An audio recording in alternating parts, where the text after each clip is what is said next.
classique, aussi appelée ballet, est née aux alentours du XVe siècle. C'est donc une danse ancienne qui a débuté en Italie, qui s'est développée en France, puis plus tard dans les pays de l'Est et notamment en Russie. Lorsque la danse classique vit le jour en Italie, c'est Catherine de Médicis qui permit à cette danse d'avoir une place importante dans les bals et les fêtes.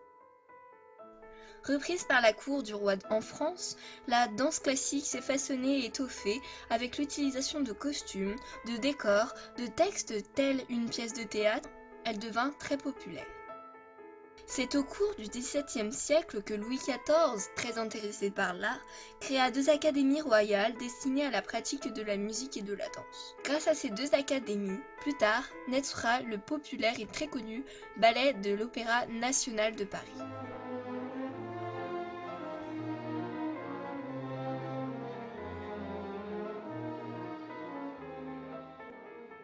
Entre le XVIIe et XVIIIe siècle, la danse classique évoluera considérablement en intégrant des pas de base et un système de notation très strict. Puis elle se transformera en spectacle artistique. En effet, les danseurs tentaient de plus en plus à montrer leurs émotions comme s'ils jouaient une scène de théâtre. C'est à partir du XIXe siècle que le ballet classique se transforma en ballet moderne. C'est la Russie qui commença à modifier le déroulement des spectacles en les découpant en plusieurs séquences, ce qui permettra à la danse classique de vivre un nouvel essor dans ce pays, tandis qu'elle faiblira en France.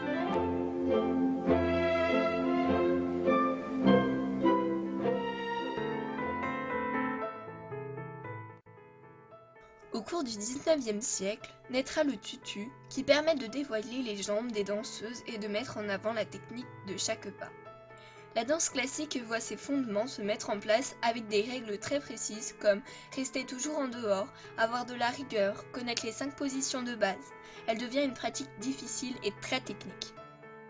Les pointes voient le jour en 1801 et elles deviennent l'élément indispensable de la danseuse de ballet car elles lui permettent de se tenir sur le bout des pieds et d'effectuer des pas pleins de légèreté et de précision.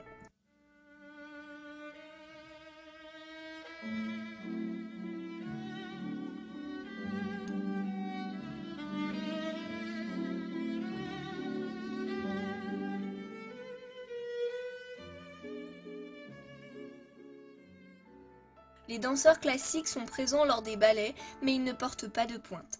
Ils ont un rôle de soutien ou d'aide pour la danseuse et sont essentiels dans les histoires de couples de ballets romantiques. C'est seulement au début du XXe siècle que le mot ballet sera remplacé complètement par danse classique.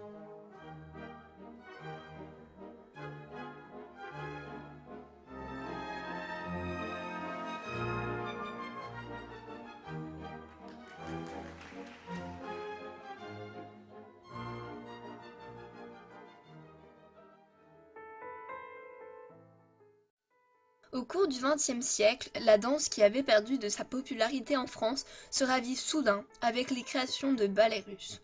Ces ballets d'un autre style mettent en avant une technique et une précision extrême.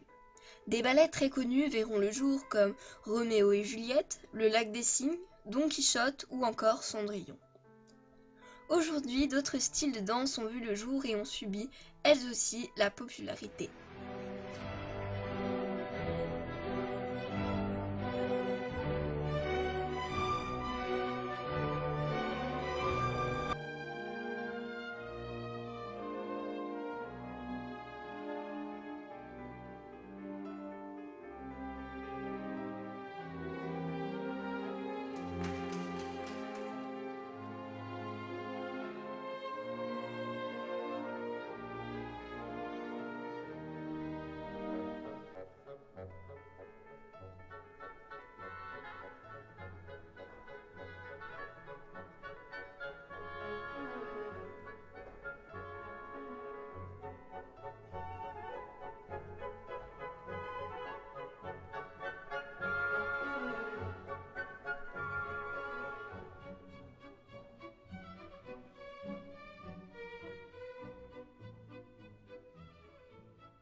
La danse classique n'est peut-être plus aussi populaire qu'à la cour du roi Soleil, mais il existe néanmoins de nombreuses écoles dans plus de 70 pays qui enseignent la danse.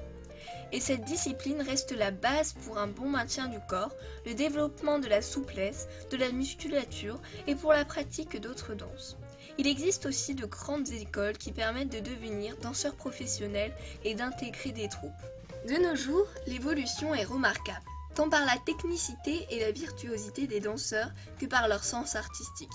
La danse classique se développe ainsi encore et encore grâce aux différents chorégraphes et danseurs du monde.